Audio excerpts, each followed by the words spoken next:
morning, everyone. Now I'd like to talk a little bit about this eyeshadow primer that I use. It's the Decay eyeshadow primer potion in Sin. I've also used Minor Sin, and I want to talk about why I use these in most of my makeup looks. There are a lot of makeup artists that will use just the regular unfiltered ones, but I like these because they add a pop of brightness underneath your shadow, and they're great for glitter shadows. They give it that extra shimmer and that extra pop.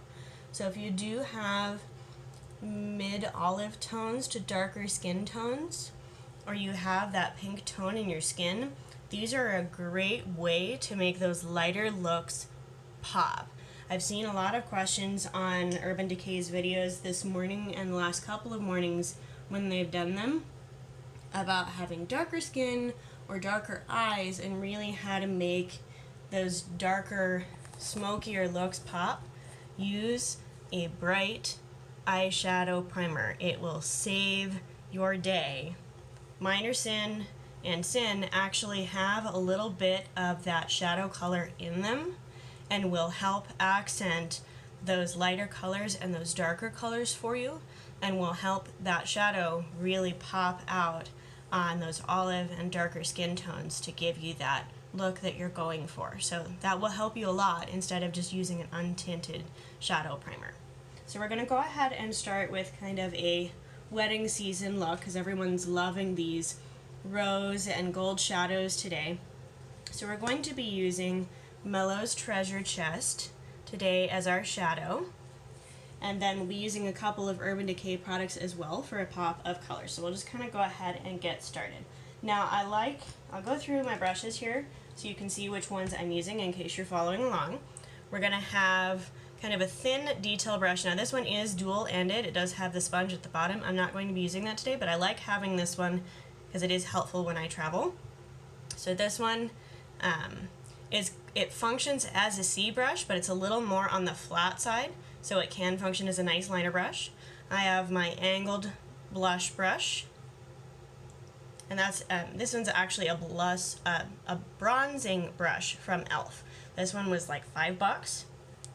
So you don't have to pay for really expensive brushes, you just have to find brushes that are functional for what you're doing and that are good quality. This is the dual-ended brush from the Naked Heat set, and this one is a fanned eyeshadow brush, and this is a larger C brush, and then I have my standard C brush from e.l.f. as well. I like e.l.f. because they do things that are accessible for everyone, and then you can buy your brushes that you're going to use regularly a little more expensive and have your flexible ones be a little on the cheaper side, as long as they're good quality bristles. That's usually what I look for in a brush. So we're going to go ahead and use Amethyst today. I like using a brow highlight that functions with the color look that I'm going for. So we're going to use Amethyst on our brow bone here. And this is a nice, light, peachy jewel tone. And this is great for wedding season. There are a lot of bridesmaids that will be wearing peaches and purples. And so if you accent with that nice peach, it will help pull on any of those peaches or gold tones or purples that you're wearing. So just take that from your inner corner along your brow bone here. And then we're going to take our other side here, our fanned brush, and we're going to take Rhodonite. So that's this kind of steel purple here. And we are going to accent with a purple later, so don't worry about this being a little dark. And we're going to take this right along the lid. I like how this is kind of just a neutral gray. It can go with almost anything. And you'll notice I left a space in my crease blank between where I put Amethyst. So you can see a little bit of sin underneath. That is by design. We're going to fill in a little bit with a pop of purple. And it's a very, very light purple that we're going to see. So that's what we're going to use from this palette. We used Amethyst right here, and we used Rhodonite. So those are our kind of pinks and our purpley gray from Mellow. Now you can add a pop of glitter if you really like to. It also would be great if you're wearing any grays or silver jewelry. That would be a great place to add that. And now we're going to take our C brush. This is really important that you're using your C brush here because this will help you with your application of color to your crease. We're going to take Urban Decay's Freebird. And this is their 24/7 shadow. This is a very, very light purple, but we're going to really press that into our brush here. And now you'll see some makeup artists tap them off to the side. I like tapping that into my shadow pan so I can retain that shadow. Now we're going to take this right in the crease here. Take that right in the space between where you put Amethyst and Rhodonite. And really carve that into the crease if you have hooded eyes. If you have an almond shape, follow the shape of your eye. If you have a really short eyelid, you can just gently tap that on top. If you were to look up, you'd tap that gently on top of where that crease would be. And just make sure you give a good coat there. Anytime you're creasing your eye here, make sure you have thoroughly colored there. And you can see this gives us a nice transition here. It's not very heavy, but it's a nice look to go with any kind of pink, gray, purple dress that you might be wearing. And now we are going to smoke this up just a little bit with Urban Decay's 24/7 Glide On Pencil, and this one is in Bourbon. I like Bourbon because it does have a little bit of a shimmer to it. And so we're just going to take this gently along the eye line from our inner corner here. Just ever so gently.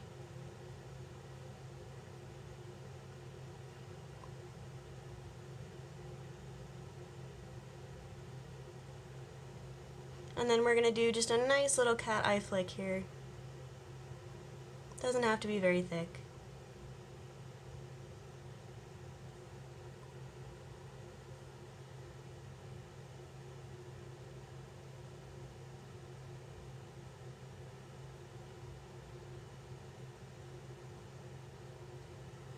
Just make sure you have nice, consistent, even color.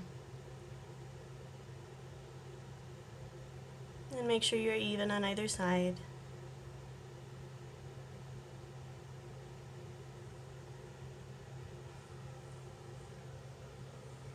And then we're going to take our mascara. Today we're using Benefit's Their Real Lash Tint in Mink Brown. I like this one because it is a brown shadow mascara. So it's a tint rather than a full-blown mascara, so it gives you a tint that's the closest to your natural lashes. And that way, people will compliment you on your lashes thinking that they are actually real, because it's tinting your lashes rather than having them be an alternate color like black or blue. And that's the thing that I love about lash tints. They were really big a couple years ago and they fell out of favor, but being one of those in-between skin tones, having a brown mascara in your go-to kit is an absolute must for me. Okay, we're going to go ahead and blush real quick. And now if you do have one of those pop-up zits on the day of, please make sure you have your concealer with you. This is the CoverGirl's Clear Fresh in Light. Just dab a little bit on, as I have today, and just pat with your brush. You can also do it with your finger and just pat around the area rather than on top. That'll save your day. I know I had a couple of those on the day of my wedding. It saved my day having my concealer with me. We're going to take our angled blush brush. This is also considered a bronzing brush. And we're just going to take Luna from the palette here. So this is the Mellow Stardust Glow palette. We can all see. And this is Luna that we're taking. That's the one with the pink tint. And we're going to take this just right up along our bone there. And we're all finished. You can choose any lipstick that you like to go with these to accent your shoes or your dress. Thank you very much, and happy wedding season!